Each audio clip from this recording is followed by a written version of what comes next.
אנחנו יצאנו מחורשת שד ועלינו מהצד הדרומי של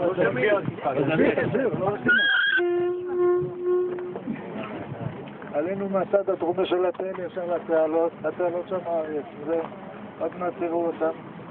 הם לא עמוקות כמו שהיו פעם, כי כל זה מלא מהלכלוך מהבלגן, ונכנסנו בפנים והתחלנו, קיבלנו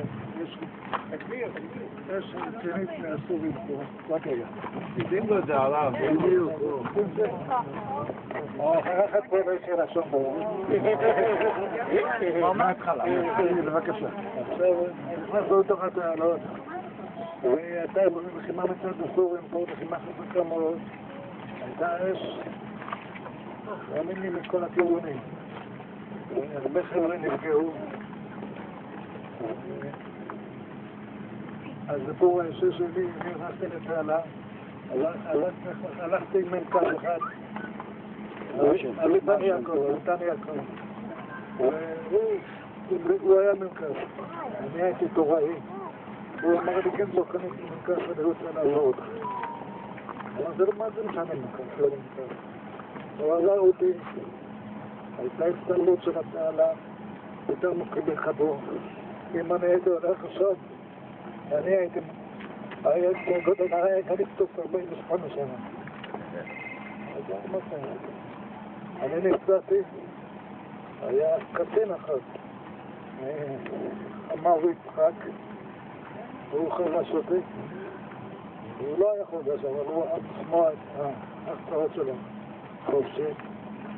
אז היה לך שנה תורקים ברגל, שכבתי 3 שעות עד שבא מישהו, בתוך התעלה, כי לא ראו אותו. ואחרי 4 שעות אני שומע, הדס הירד של הצמחנים. ואני שומע אם יש משהו, צעקו אם יש משהו, שמעתי. ואני, כן. הם באו ולקחו אותי. ובית חולים צפוני, בקריית שמונה. ומשם היה שם גרם. ככה זה, אבל היה פה קרב מוצאים מאוד. ירו מכל הכיוונים. המ"פ שלך מי זה היה? אהרון ברדי. אהרון ברדי שלקח כוח ל-12 חבר'ה שנשארו מהצד הדרומי. אני עליתי לדרומי, והייתי צריך באיזה חוליה היית? ראשונה, שנייה? שנייה. הייתי צריך להגיע לדרומי, אבל אני לא יודע גם לצפוני. אוקיי, סיפורו האישי, על קצה המזלג, אתם שמים לב שבעצם הוא גם כן מתרגש מאוד, ואני מבין אותו. אנחנו נפרט יותר על כל הגדוד הזה. איזה גדוד?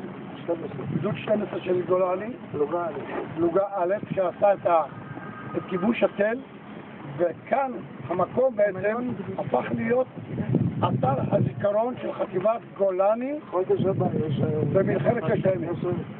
יש מפגש פה, שכל הלוחמים שהיו פה, וכל אלה שנזכרו גם שנים. אוקיי, תודה רבה.